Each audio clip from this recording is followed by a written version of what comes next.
the effects of social mobility was something that you felt yourself in your life and in the lives of your siblings as well.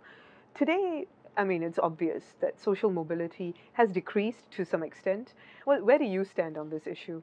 I think we need to guard against that, and we actually need to look out for this group, and to the extent that be deliberate in giving more help to this group. Which is why, if you talk about whether it's progressive wage, whether it is progressive tax, I'm all for it. When you talk about more progressive taxes, what are you envisaging specifically? Well, I did propose various forms. I did once, I also said that maybe for cars, we should have a system where in the household, second car, third car. Luxury taxes on cars, you mentioned before, but besides that? Second car, third car, in a household. Unpopular for those who are affected, but human beings are when it affects you, it's no good. When it affects others, it's all right. What about in terms of capital gains tax, wealth taxes?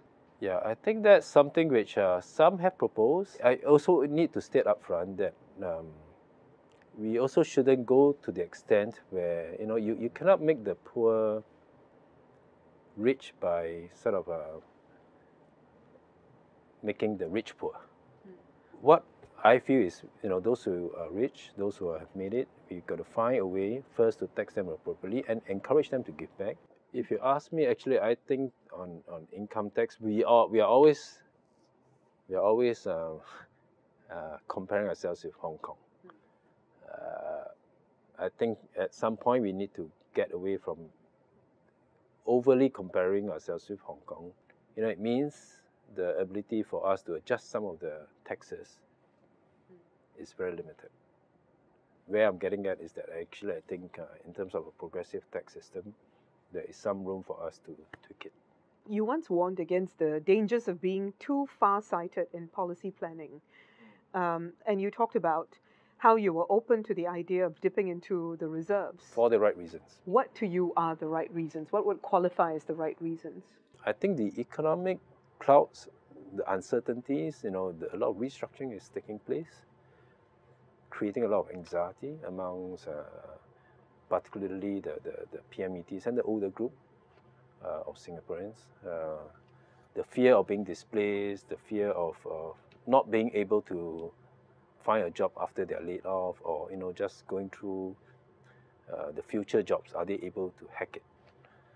I think these are the anxieties which I think exist amongst quite a few of us. So I think these are the things which we need to certainly keep an eye out. Do you think now, today actually, is the right time to dip into the reserves? I think right now I wouldn't say we haven't reached that stage yet. But I think the preparedness to say that yes, if it comes, we need to act decisively. And if it means having to go into the reserves, I think we should be.